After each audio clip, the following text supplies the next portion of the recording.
Welcome to another episode of the State of the Bulldogs. We have Grant and Mike tonight talking SoCon Samford football. We're still two-ish weeks away from the first game, so still in the preseason. But the Olympics, it's Sunday, the 11th, just wrapped up. Guys, did we win the gold medal count? We did not. If you consider a tie with China a win, then yes, we won. I consider that 2 L's, in fact. A tie with China is terrible. Yeah, like 126 medals, then tied 40-40 in gold. Something Are they gonna dope test those swimmers? I mean, that one dude who was in the 100 and won by a second. Little fish, you know what I'm saying? Little fish. Even when Michael Phelps is speechless. The fact that they recruit 7-year-olds to be on their diving team is wild to me. Yeah, that's insane. Anything for those divers are insane, but yeah, they're awesome. To recruit a 7-year-old and take them away from your family and say you're going to come dive for us, wild. Whatever it takes to tie the United States. I guess you could flip it around. It's women's volleyball who dropped one set all tournament and ended up losing their gold medal match this morning. That's sad. Even the U.S. women in basketball had a 1-by-1. France hit a 3 to tie the game, but their foot was on the line to lose by 1, so they had that going on. So, if Kaylin Clark had been on the team, we win by 20. But just saying, dude, the volleyball score, that's terrible. Yeah, like that's a crazy stat to have. That would have been. Trying to think, that would have been like if that LSU, that Joe Burrow LSU team had destroyed everybody, gets all the way to the natty, and then like loses in overtime. And it's like, dang, what a sad way to go out. Especially with powerhouse. Like don't we win the gold every year? Yeah, something like that. Had won it consecutively for a while. Yeah. But all that stuff, all those records are falling. Like what was that swimming event, the relay that we had never lost, and then we freaking lose? I think it was the Bedley, maybe. Yeah, it was sad. There was a lot of fun events, but like my goodness, there was so much. This Olympics was the what could have been for the United States. It was a great Olympics overall, but we could have dominated the gold medal count, like dominated. If a few little things here and there go our way, it feels like a lot of events slipped right through our fingers. Then who knows? Maybe we would have lost if 39-year-old LeBron and 36-year-old Steph Curry didn't have those 2 games in the semis against Serbia. Yeah. Maybe one of the best basketball games I've ever watched in my life. That comeback there, and then Steph, obviously, what he did in the last 2 minutes of the French game, that was pretty sick. Yeah, just him going off that 3 he hit at the end, the crowd going crazy. Melo was sitting courtside, literally jumps on the court, stanching, like screaming and celebrating with Steph right there. That was one of the sickest moments I've seen. But yeah, Steph going off. Especially if the women had a good shooter like that. I don't know, maybe who's sitting here at home, maybe they would have, had a better chance, but Grant, I'm conflicted when I hear you say it's one of the best basketball games you've ever seen, because the sad reality of being a USA basketball fan is it's almost like being an Alabama football fan, where you expect to win, and so there's not necessarily joy in winning because it's like, that's what we're supposed to do. But if you lose, oh my, like that's when it all hits the fan. Yeah, but it's basketball, and anybody can win a basketball game one time. If it's the best of 7 like it is in the NBA, different. We should win every time. But it's pretty impressive that we've won gold.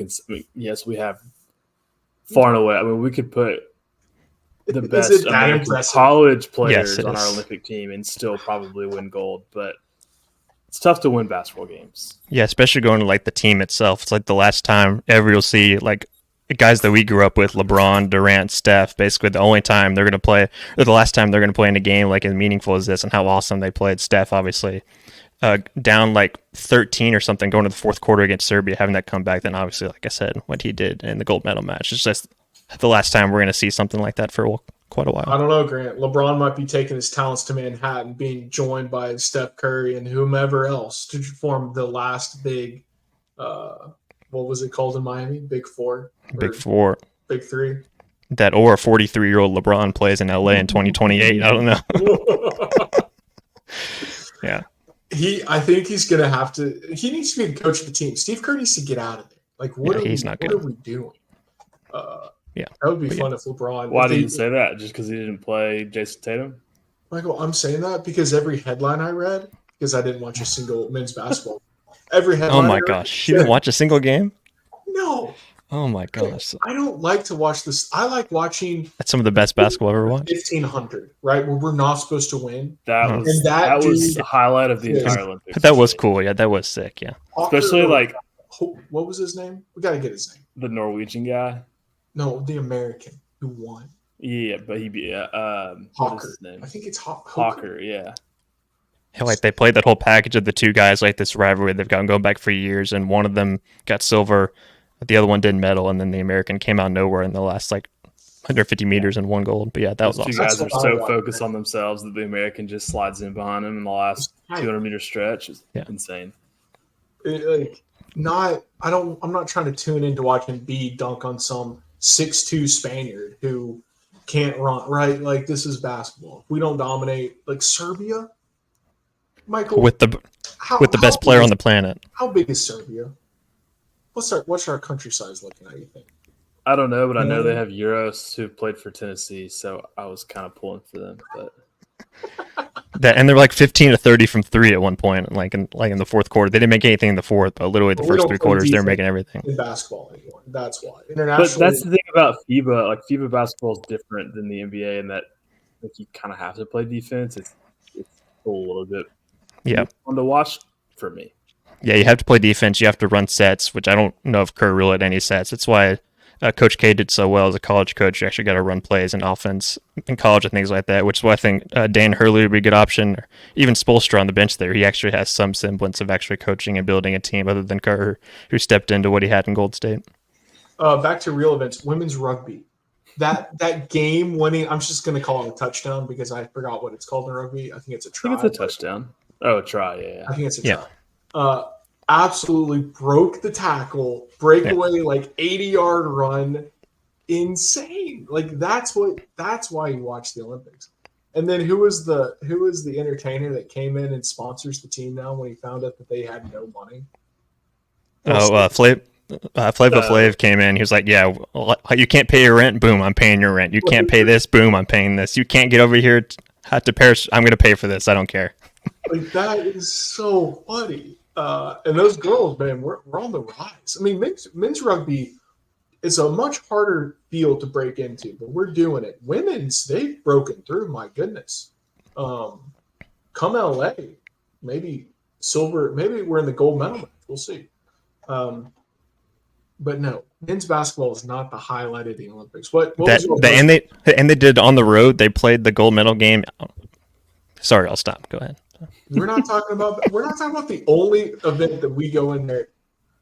If we don't win, the world just falls apart. What was y'all's favorite Olympic moment? It's definitely the 1500 for me. Yeah, 1500. And then the Noah Lyles 100-meter win was pretty insane. Crazy. Yeah, that was Noah cool. Lyles drives me crazy, just like with some of his antics. But that race in itself, was insane. He is so fast. Yeah. Grant? Steph Curry doing Steph Curry things in the gold medal game. I would say I'm going to cut that, but this is free. I believe in free Let the speech. people know who Grant is. If that's what you want to say, Grant, I will allow it to be in there. It feels like the swimming happened like a month ago, even though it was only last week. Like, that's like, I can't even like remember what was going on in the Olympics. Maybe Marchand for France was doing crazy things, but on the American side, it seems so long ago that they were actually doing this, which is why I can only remember the basketball that was this past weekend. Yeah. I'm glad they saved the track because swimming, I know that a lot of people love the swimming, but I could honestly go without it. The track is insane. I mean, watching the steeplechase event, that was wild. Yeah. Absolutely wild. That dude just face planted on the last lap when he hit the hurdle.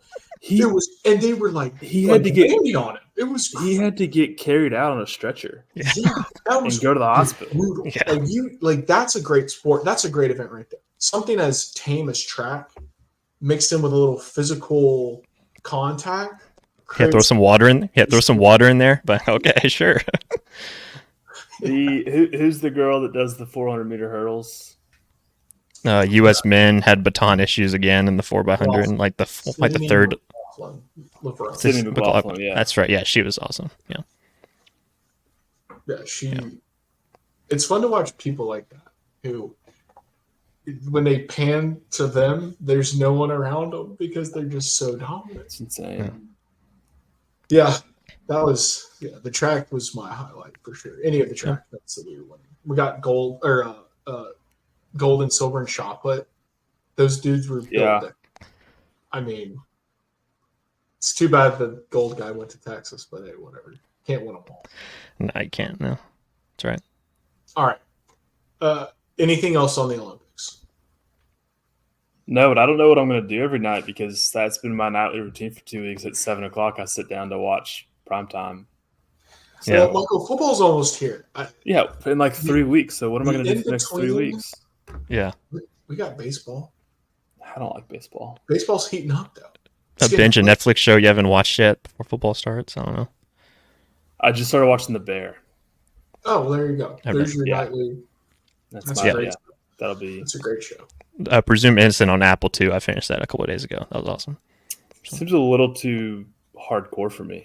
It is a little bit. Yeah, it is a little bit. But courtroom drama is kind of slap no matter what is going on. So, but yeah, I prefer like Cobra Kai. Like the kind of like simple. Don't have to use my brain. Yeah. Shut off That's more my style. Yeah, no one got murdered in Cobra Kai, but they did in Presumed Innocence. Oh my goodness. This is a very random story, and we'll get to Samford Football Media Day in a minute, Grant, because you represented. That was our first big J journalism moment outside of sending Jeb to the NCAA tournament. I was listening to the radio today. This is just an absurd story. It has nothing to do with sports, but I forgot to tell you all before we started recording, and I don't want to forget to tell you. So this is in the 70s or 80s out in Yosemite National Park. There was this group of like hippie climbers that were essentially homeless. They just lived in the park all year round, and they had this little tent village. And they would go to like the little cafeteria in the mornings and grab empty coffee cups that were still on the tables to get free coffee, eat food off the tables that was about to be thrown away, would steal food occasionally from the grocery store around there. I mean, they were scraping by just so they could climb rocks every single day. Fast forward several months, there's like a riot, the Rangers come in, there's this crackdown, blah, blah, blah, blah, blah. Lot of heat on this group of climbers. And winter sets in, and these two guys are out there hiking, and they see this airplane in a frozen lake, and they go and they find 5,000 pounds of weed, 5,000 pounds of weed in the airplane. And these are all just Baroque hippie climbers. And so they get a whole chain of people to retrieve the weed out of the lake, dry it in this like boulder field, and then sell it. I mean, the guy who's telling the story said that some of these guys bought homes, new cars. It allowed him to keep living in the park comfortably for 5 years. Like, it was just an insane story. Yeah, hippie climbers finding weed, getting rich, and remaining hippie climbers, basically. Wild. Is there a moral to the story, or is this just really just interesting? No, it was just super random, and I was like, no relation to Samford football or anything. Couldn't be further removed. Let's get to Samford Football Media Day. It was quite an honor for Grant to be invited and pretty much given the administration stamp of approval alongside the CBS's, NBC's, whomever else. Who else was there, Grant? CBS, NBC, Ariel from CBS, Ryan Hennessy from NBC, who won the pump pass kick competition. Adam from Fox. No one from ABC came, which I thought was kind of odd that no one from ABC came. Anyway, me, and then Blake, obviously being the quote voice of Samford, was there too. So, and Damian Mitchell, who's his color analyst and also is one of the guys on the Jock's Morning Show here locally with Greg McElroy and Cole Kubelik. So, this is also random. Why does Birmingham have such great local sports shows? Like Jocks is a great sports show, or they have a great sports show. Yeah. Most like Atlanta, it's not that. Is the ESPN guys here not that great? Yeah. Houston was okay. Jocks is usually here at least top 3 in the country when it comes to actually building sports shows and like the audience and reach, things like that. Even when they brought in McElroy and Kubelik even did their own show, they moved to number 1 too. So something about that early morning slot on Jocks, they just find a way to get good shows in there. But yeah, I just like that they have an Alabama guy and an Auburn guy. Cole's the man. Greg was not. He's annoying. But anyway, so Samford Football Media Day. Grant, no offense, man, but I think we're going to have to train you up a little bit better next year. Some of the pictures that were coming out were, let's just say, a little rough. Tell us, Grant, first, how far did you throw it? You and a couple of group chats were roasting me and when they saw those pictures. If I had one guy who sent me a message, he was like, sports reporter, bigger than sports athlete. I was like, that was rude. That was mean. I threw it 40 yards or 39, 40 yards was my throw. So that's not bad. Yeah. That seems substantially further than I'd be able to throw it. I was thinking you were going to say 20 yards. Yeah, I was. Wait, it was somewhere between 37 and 40 yards. Punted it 40 yards? With the punting, I think punting it was like 38, 39 yards. Both of them were in between the 38 to 40 range, somewhere in there where my longest throw and punt was. And then kickoffs, that's what we need to work on. That was definitely a struggle. Even Coach Hatcher was like, what's the plan here? I was like, Coach, I really have no plan. I'm just making this up as I go. But yeah. It looked like, Grant, in the picture that you towed the middle of it. Yeah, because it started, it got to the 30 and then somehow started spinning sideways. It got to 30 and spun almost to the sideline. I really don't know how I did that. But yeah, that's one thing we need to focus on and I got to get better at. What was the winning throw, punt, and kick? That's a good question. I don't remember exactly. It's that much further than a 40-yard throw. I can't imagine it's that much further than a 40-yard. I think there's some potential to win next year.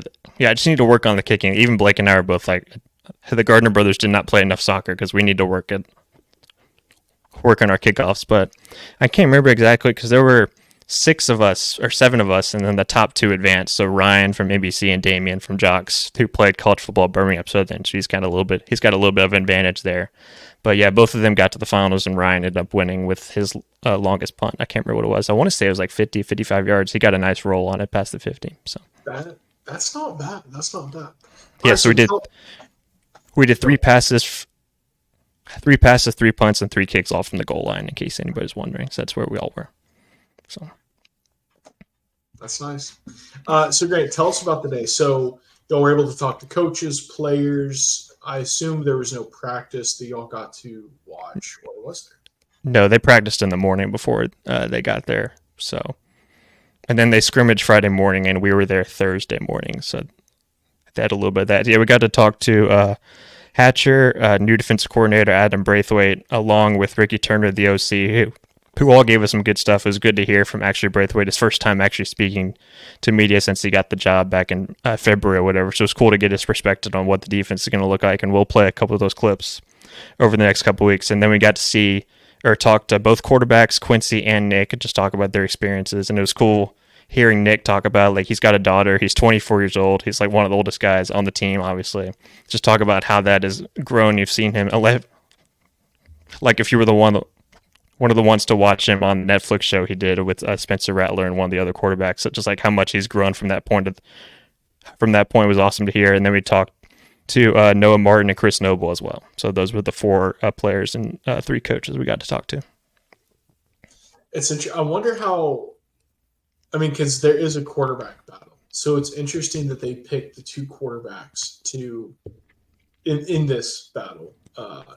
To talk to the media. Was there any inclination, Grant, of which way that might be headed? No, Hatcher's pretty good at kind of not giving you a whole lot. When you want to ask him about the quarterbacks, he'll give you what you want to answer your question, but if you ask him straight up who's going to start, he's not one to give you kind of any lean one way or the other. So it would have been interesting to see who was taking most of the reps at that scrimmage on Friday and who was doing better. Yeah.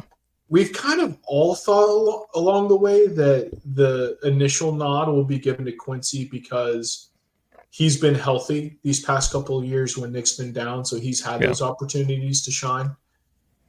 And it almost just seems like it's not that fairness really has any role on who gets to hit the football field, but in a way, Quincy hasn't shown anything that would make you want to bench him. You know what I mean? So if all else is equal at practice, he's going to get the first start, and then we'll just go from there. In fact, I even asked Quincy, like, you've only started 2 games, but maybe 2 of the biggest games in like Samford's history. How much can you lean on that experience and whatnot? And Hatcher did answer my question about what he wanted to see from the scrimmage from those 2, and then someone asked whether he wanted to see a 2-quarterback system. So he did answer both those questions. So, what do you say about the first question? What do you wanted to see from the scrimmage?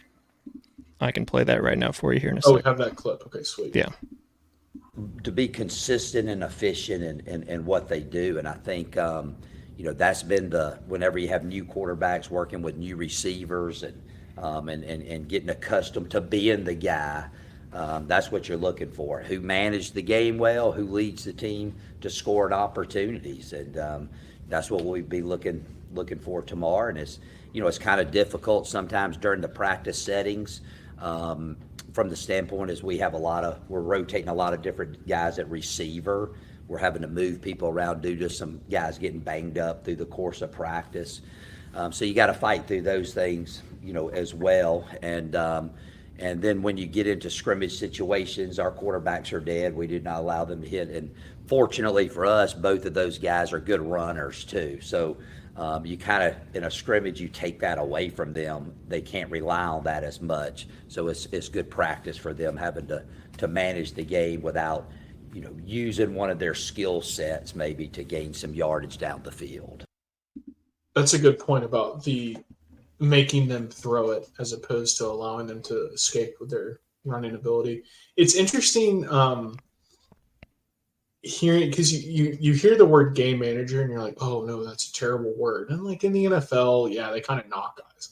But frankly, on the college level, if you have a quarterback who throws 2 touchdowns a game and no interceptions, you're going to win a whole lot of games if you are just a balanced attack, because that's the thing. Like, it's the hatch attack, but we're going to have 2 good backs back there.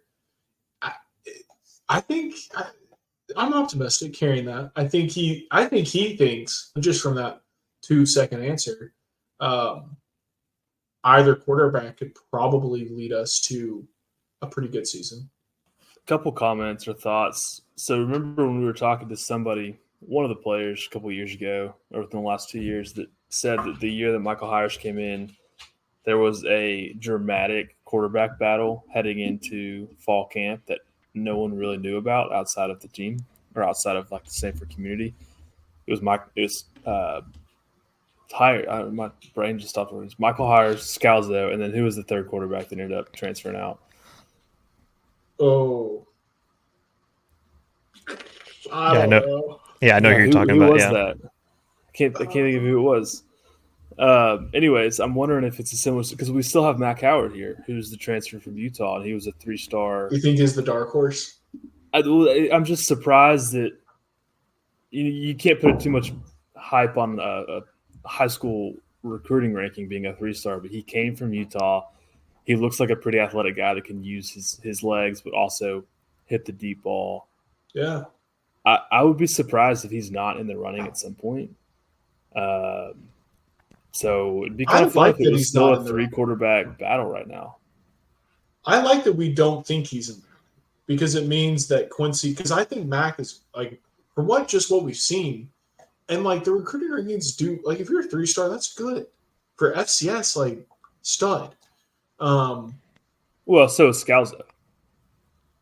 Right. No, Scalzo, but also Scalzo, we thought last year Scalzo was done. We were told that he was no longer playing football. So to see him back in the race to be a starting quarterback in an FCS team is a little bit surprising. Yeah, he talked about too, like the amount of injuries, like the ACL. He walked us through his whole ACL journey, tearing 2 ACLs, then tearing the other one, just like how much that's changed him. And as a person, as a player as well. Just like even he was like super grateful to be here, like you mentioned, like we didn't think he was going to play, but for him to have that kind of mindset, like I'm going to take every advantage of this. Like I shouldn't be here with all the injuries I've gone through. Michael Penix senior year, anybody? Yeah. At a personal level, it's so tough because we've loved Quincy ever since he stepped in for Hires when he was injured. Yeah, he's my favorite. He's my favorite Samford. And like, I want Quincy to be the guy, but also like you cannot watch what Scalzo's been through and not want him to have a redemption opportunity. Yeah, yeah. It's gonna suck for whoever loses the battle. Yeah, obviously. Yeah. Like on just the initial yes, you're not playing quarterback, but then also the context. But I like this setup. This is the very homer take, and this is probably the most homer I'll be. But the fact that we aren't hearing about Matt Coward means Scalzo and Quincy are doing enough to separate themselves to make it a 2-horse race. If we think Mac has potential and is somewhat good, then all that is good, right? There is the obvious flip side of that, where a transfer is a transfer, and the transfer couldn't play at Utah because he's not good at football. And he just isn't in the equation because he's not good. And then we're talking about the Quincy and Scalzo battle of two guys who couldn't beat out Michael Hires the past 2 years. So then there's that. Like, are we just worse? And the answer to that question is literally never known until they're out there. Yep. Because Quincy's 2-0 as the starter. That's all we know. And Scalzo hasn't started. So yeah, Quincy's technically 1-1. He finished the Mercer game and then a North Dakota State, obviously, and then the CLA playoff game, but still the point stands. Oh, you're right. You're right. I forget about the North Dakota State. Which is an extremely we're not going to obviously tough strike him down for that because obviously that environment, obviously we know whether look, it's fair game. Goes into playoff games at a North Dakota State, which is why someone asked Hatcher about like the 2 QB system, maybe playing both. On my end, I really don't see like a benefit to playing both. They're kind of like the same players for the most part. Like if Howard was in this battle and he was completely different than the other two, then you start the guy that was different. Maybe you can kind of play both of those, whether it was Nick or Quincy and then Howard. But I don't know whether a 2 QB system, and Hatcher talked about that, whether that would actually fit, which he didn't obviously knock down. But this is not meant to be a knock on Hatch, but he's not exactly great at figuring out which one it should be in the 2 quarterback system, because think about who's currently in the NFL and who had to fight for playing time for 2 straight years on our team. He's on the Super Bowl champs. I know what you're talking about there. Yeah. So let's hope it's not a 2 quarterback system, because when it's close, I don't know if Hatcher always sees the best answer. Yeah, and here was his answer as we talked about. Just a quick snippet on what his potential for that would be. You know, it doesn't matter to me. I've played 3 before. You know, we're going to do whatever we need to do to give us the best chance to win. Okay, and that's the approach that I go in at every position. You know, it's nice to have one guy because you don't have to split the reps up at practice. But then again, you know, you got to have good depth back there too. And if we have 2 guys that are capable of leading this team to victories each and every week, we'll play 2. And if we can find a 3rd or 4th one, we'll play all of them as well. But I think that the competition will take care of itself over the course of training camp. That was unhinged. 4 quarterbacks will play them all. That would be sick, though. Come on. You never want 2 guys, ever. Every other position looks up to the quarterback. And if they don't, that team's probably not that good. They got some bad quarterback, some weak quarterback. You don't want – there's a trickle-down effect of having one guy. And yeah, that's but the benefit of having one leader.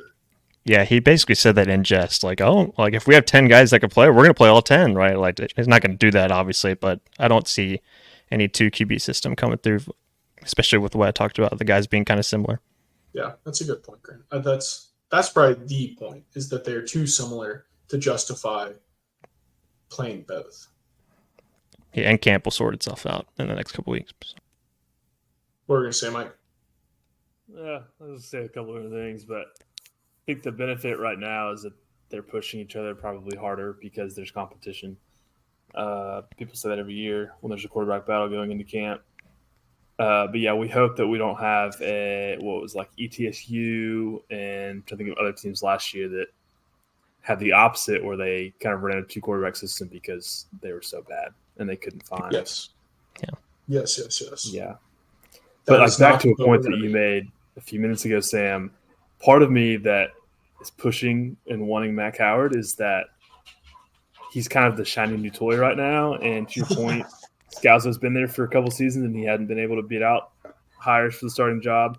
We've seen Quincy. We know that he can win, but he also didn't really look excellent last season. But my hope for him is that he's young and he's still growing, whereas Scalzo's been in the league for a while. But what we heard is that Scalzo, when he's playing and he's healthy, he's great. It's just about staying healthy. So I'm excited. I love a little intrigue. Last year wasn't as exciting with hires returning. So you always like to have that. Grant, did y'all talk about the defense at all with Coach Hatcher? We did. I did get to ask him. You had to replace your DC. What was it like replacing him? What is about this system specifically that's going to be different than last year? That's something that you wanted to see and go with Adam Braithwaite on his side. So here's that clip. I think we will be a little bit different. And, with Coach Boone, we were very successful with that defense. We were more of a 3-man front team. And I hate to say we were bend but don't break. And, we would bend, and then we would make a goal line stand. So, that was just kind of the way we played, And we're going to be, I think, a more attacking defense. We'll be more multiple with our 3-down and 4-down fronts. And in what I saw out of the spring and thus far, that he plays defense like I play offense, recklessly abandoned all the time with blitzes and things of that nature. So I think we'll complement each other well. The guys seem to have rallied behind him and that staff on the defensive side. I really do. The biggest thing I would say, I think we'll be more aggressive on that side. Now we got to be able to execute aggressiveness. But I think that's the way we would like to play. I like that. We were so bend but don't break, and we had the best goal line defense in America. But that isn't the goal. Yeah. If the defense, it all comes down to defense. We're going to go through our preseason rankings in a minute, but there are so many quarterback situations up in the air in this conference.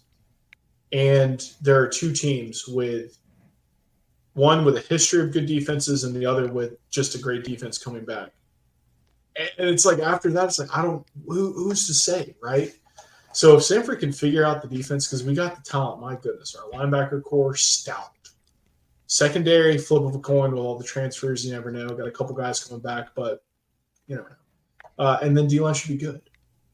If Braithwaite is legit, maybe we do just need a game manager and we're winning, 10 games going to the playoffs.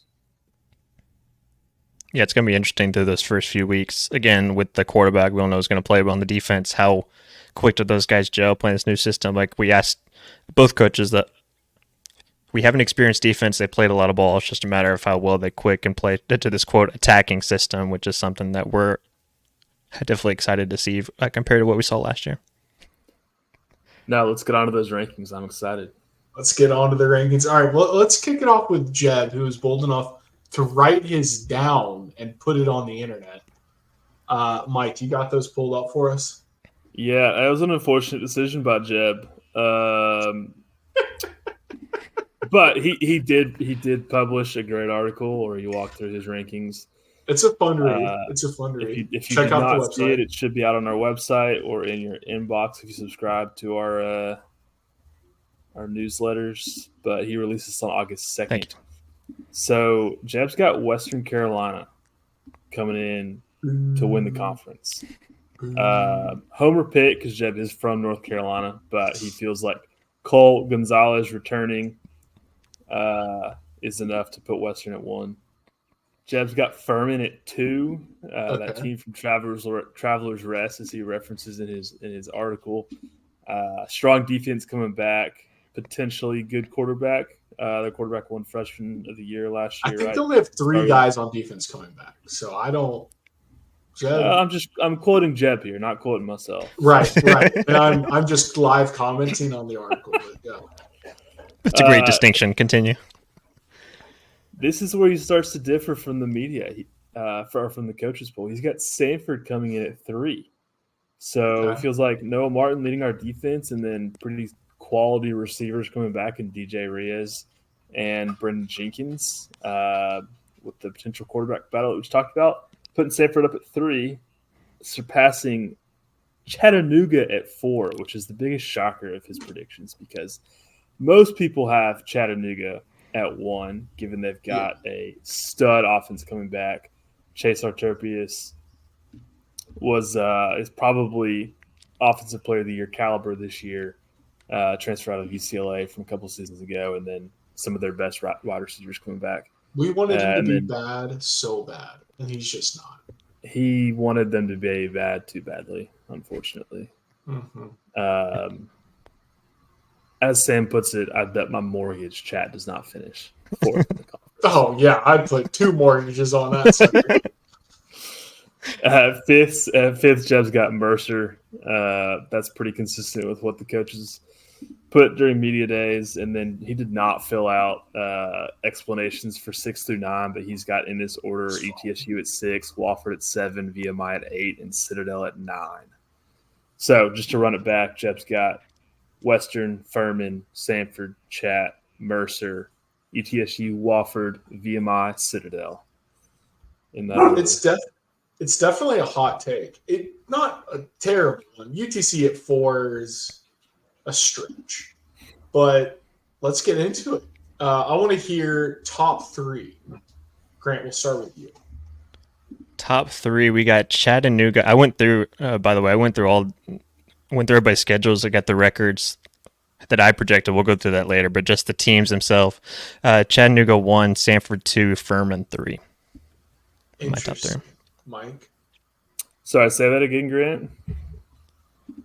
Chattanooga 1, Samford 2, Furman 3. Interesting. Okay. I switched these rankings around as recently as 20 minutes ago, but I settled on Chat. Chat at 1, Furman at 2, Western at 3, so pretty chalk. Mine was basically that, Mike. I just had Western flipped. UTC 1, Western 2, Furman 3.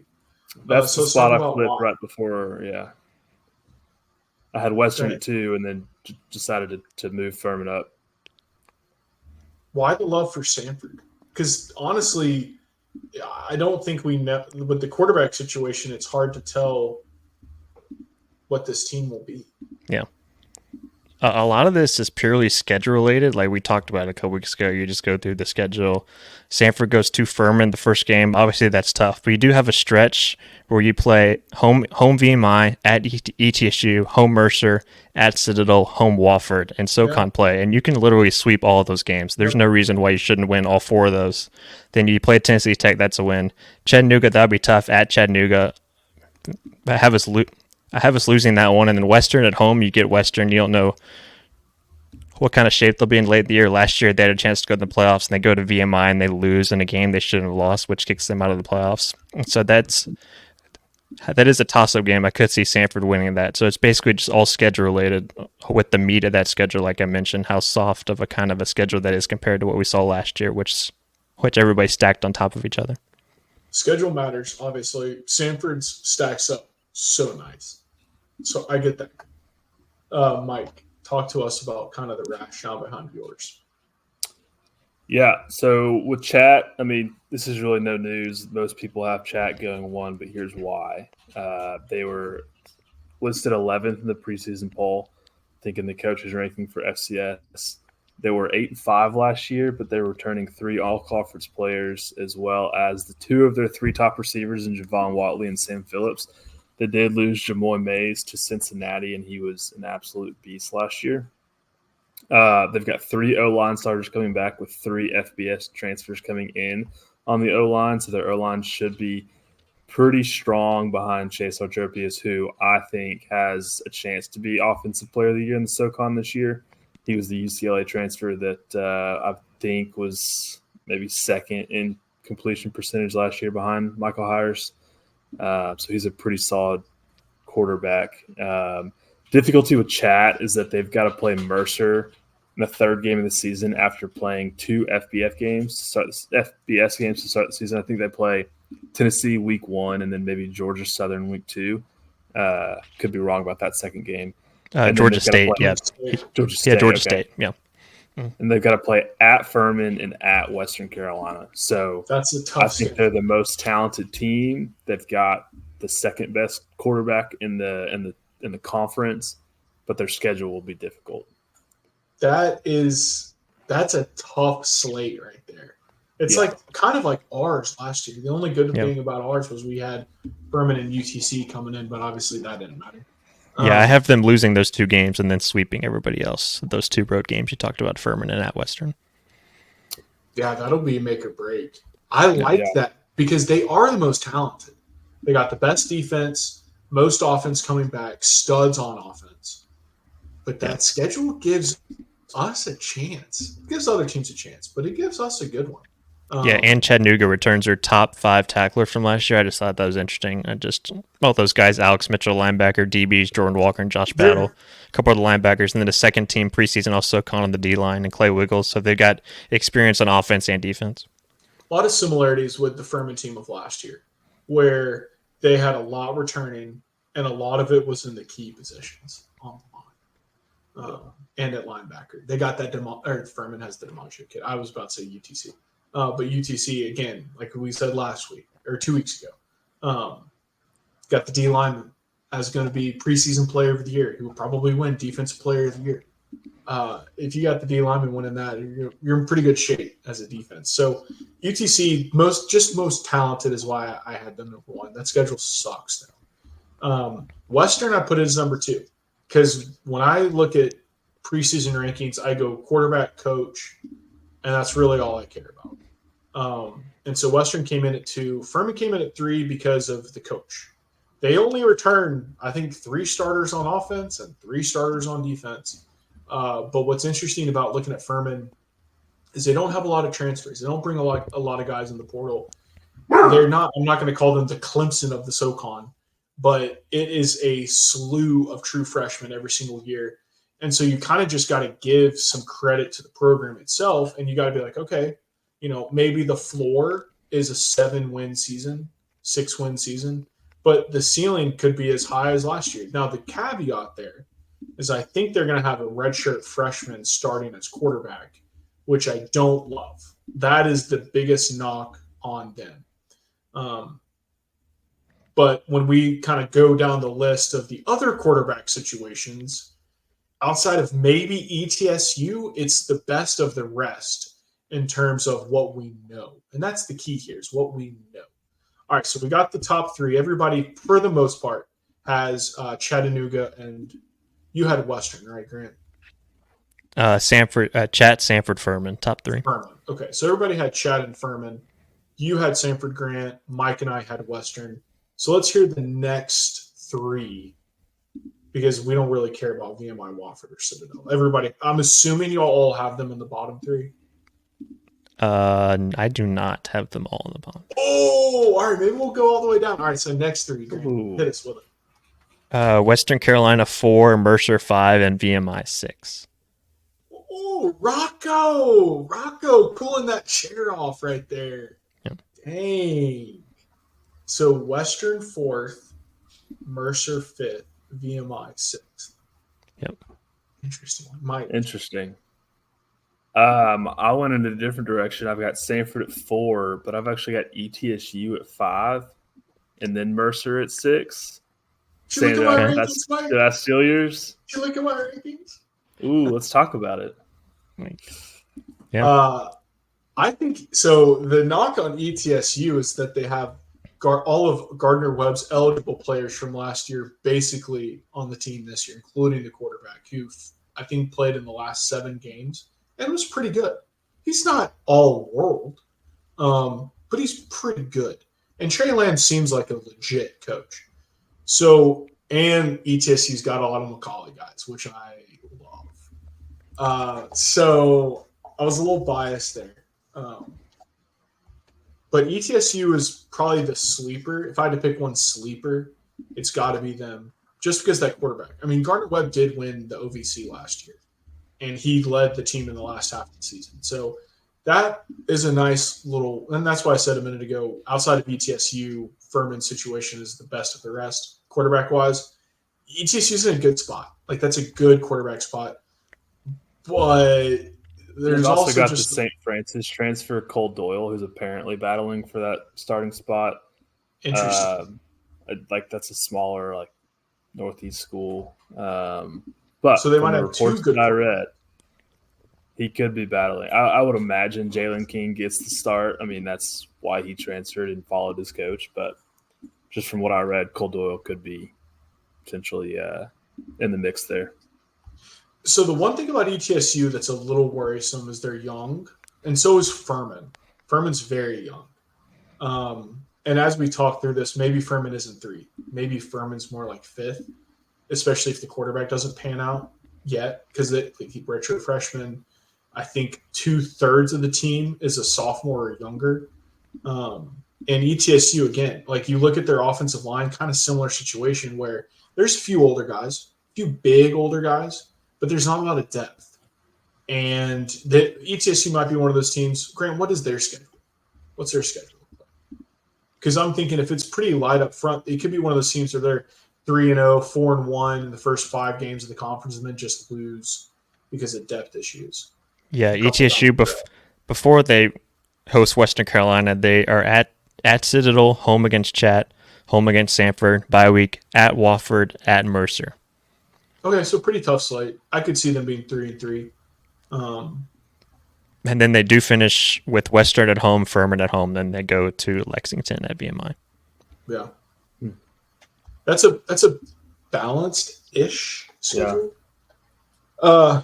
And then Mercer, I had Mercer like you, Mike, out of the top or the 6th team because a similar issue that ETSU has with the Gardner Webb guys is Mercer has them with D2 Lenore Ryan guys. It's a new coach, no idea who the quarterback is. There's like 4 transfers with no experience. You go on their bios and it's like, did not play. So Mercer's question mark. The one thing I loved seeing on Mercer's roster, the size and number of guys on the offensive and defensive lines. They have like 4 D linemen pushing 300 who will be able to rotate in and out. And even if they're not that great, mass counts on the FCS level. And then on the O-line, similar.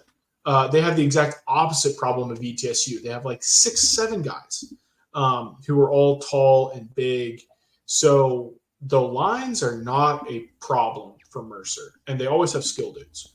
But it's quarterback, it's first-year coach, it's D2 transfers, a lot of red flags there. Grant, what are you thinking? Yeah, I thought the same way with Mercer, mainly going to those skill guys. Al Wooten, running back, transferred to Duke. Ty James, Devin Harper, both got picked up by the Vikings, by the way. They're both gone. They got a Duke transfer wide receiver coming in. Their top returner wide receiver only had 121 yards last year, mainly because Ty James and Harper got all the passes. They do return, like I said, 3 of those 5 starters on the O-line. They do have to replace both tackles, but again, you just don't know what this offense is going to look like, again, with a new coach coming in.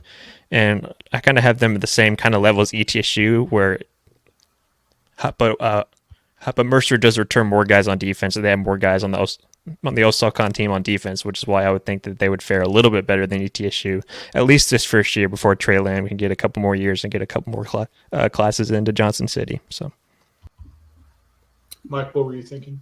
Yeah, I think kind of similar to what you're saying, Sam, the fact that ETSU is pulling all their guys from Gardner Webb, who was a FCS playoff team last year, losing to Mercer in the first round, whereas Mercer's getting all their transfers from D2 Lenore Ryan. That was a big factor. I mean, who knows? But right. The thing that you mentioned earlier in the episode, Sam, is that there are so many quarterback question marks heading into the season across the SoCon that defense is going to be extremely important. And I think Mercer will have a very good defense because they're returning a lot of defensive talent, and their new coach is known for being a pretty good defensive coach. I think ranked towards Little Ryan's D2, right? I think he was ranked towards the top of D2 football in terms of total defense last couple of years. So I think offensively is going to be the big question. Like you mentioned, they've got maybe 4 quarterbacks in the mix right now. They've got the 2 community college transfers, DJ Smith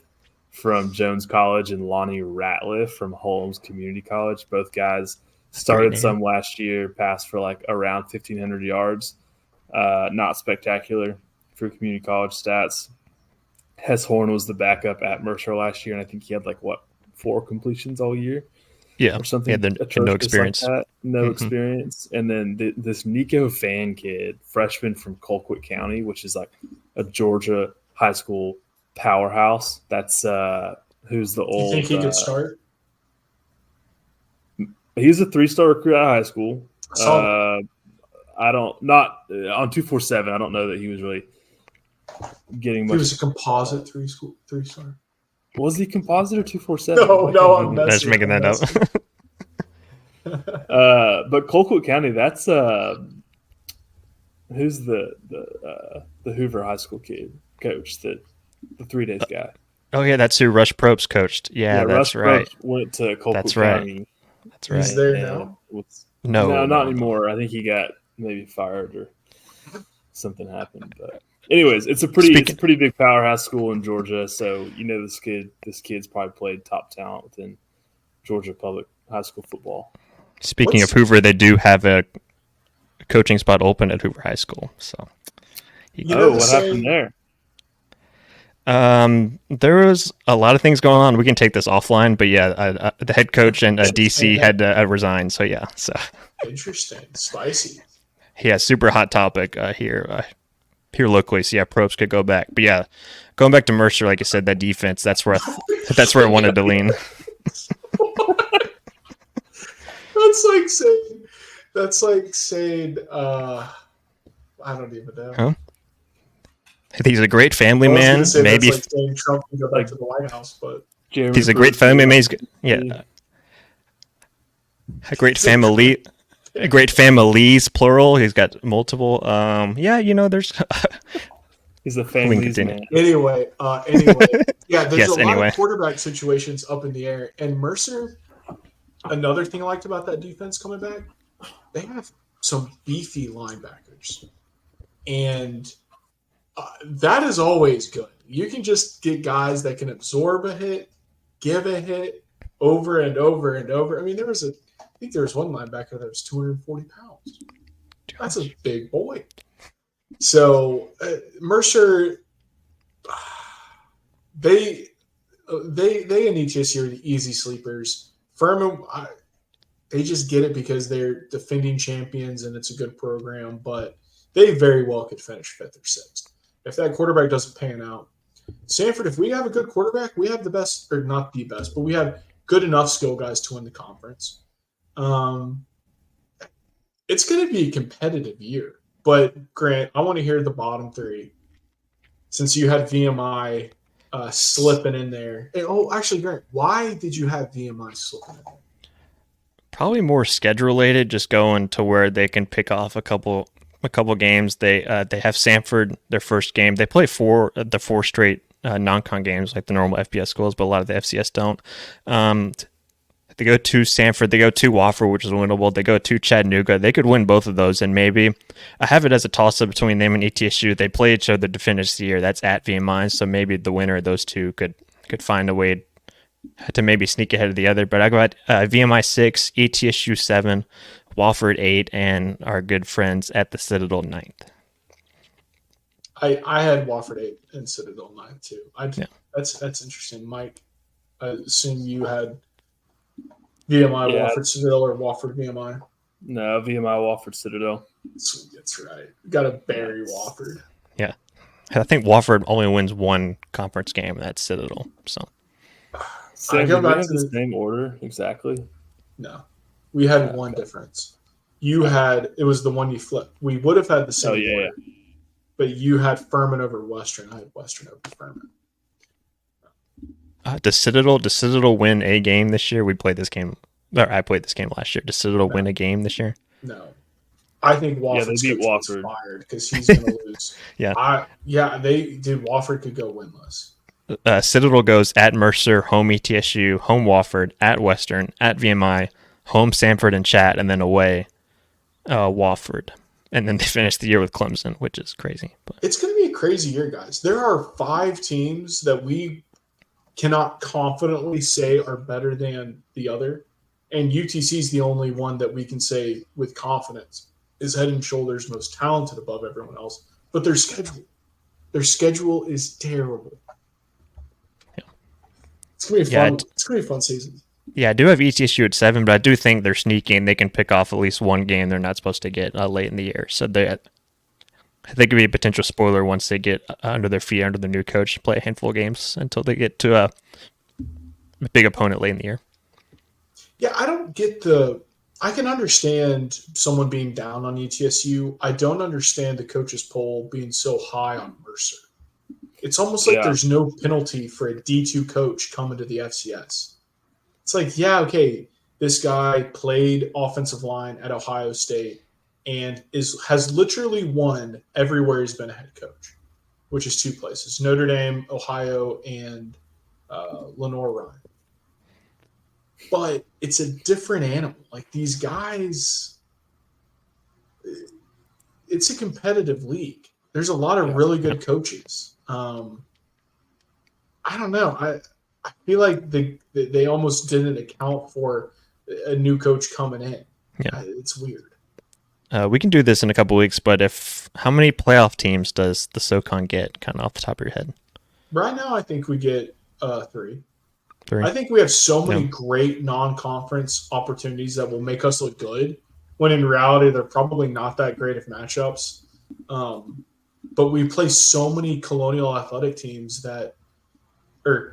Colonial, whatever CAA is. Yeah, you're right. Yeah. That I think we're going to have a nice little winning record against them, and that's going to prop us up to get 3. We're not going to push 4. That's absurd. I'm thinking 2.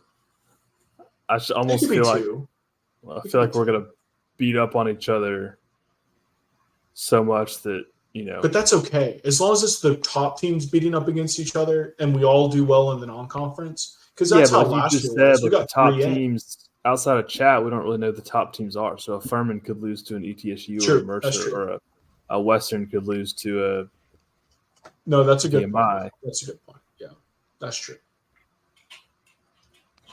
Yeah, 2 is we don't get less than 2. We're definitely not getting 1. I think there's enough talent.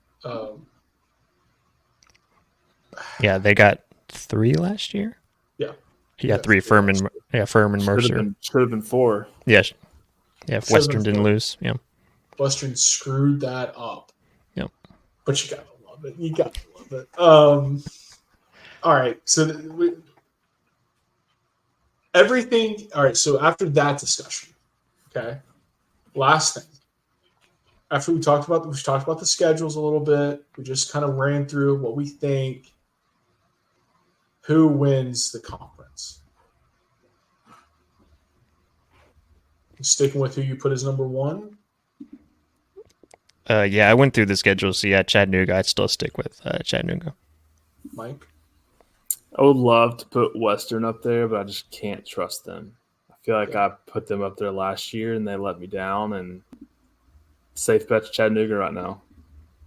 Yeah, same. Safe bet Chattanooga. If anything changed my mind, it's dropping Furman below us. I don't mind now putting Samford at 3rd, but it's hard. It's just hard. Yeah. In fact, I kind of buried the lead, but I could at my schedule, just because of Samford's schedule, they could tie for the outright tie.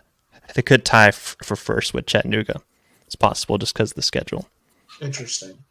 So if that were the case, I think we definitely would get 3 in. But yeah, the schedule should like we talked about a couple weeks ago when we went through the non-conference. There should be ample opportunity for the SoCon to separate itself to where if you're the 3rd or 4th team in the conference, you can be on selection day in the running.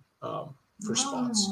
Yeah. But we'll see. It's super rigged. And if the SoCon doesn't bring the money, then maybe we don't get the seat. So, all right, boys. Anything else before we head off? Not football related, but Samford Soccer's opener is Thursday against Tennessee Tech at home. So we do have other Samford sports getting underway. They were picked to finish second this past week in the preseason poll. Little chip on the shoulder right there. Who was picked to finish first? Western? That sounds right. I can pull it up real quick. Did Western win it last year? I think so, yeah. It's like Western UNCG. Yeah, Western got 8 first-place votes this year. Sanford got 2. Midfielder Whitaker Buchanan and defensive center back Ellis Simpson were on the all preseason SoCon team. Yeah. So, yeah, we had an old team last year, didn't we? So we're replacing a lot of talent. Yep. New goalie for sure. Yeah. Yeah. Yeah, at least 8 seniors, at least. That is crazy. Wild we didn't win. Dang, that UTC game last year, I will never forget that one. It's great. Samford sports are back this week, baby. I didn't realize that, Grant. Thank you. See, everybody, this is why we have the Samford Scoop right here. And then as we're recording next week, they host Notre Dame Sunday night at 6, August 18th. Ooh. So they got Tennessee Tech, Notre Dame, and then we'll get into the rest of the schedule next week. But yeah, those are their first two. As in the Fighting Irish are coming to Homewood. Not the Notre Dame, Ohio that the church was there. All right. The link took me to fightingirish.com, so I think that's the same. Yeah, we'll catch everybody next week. We're going to be going over offense, defense, haven't decided what, but still talking Samford football. Hope everybody has a good week. State of the Bulldogs is out.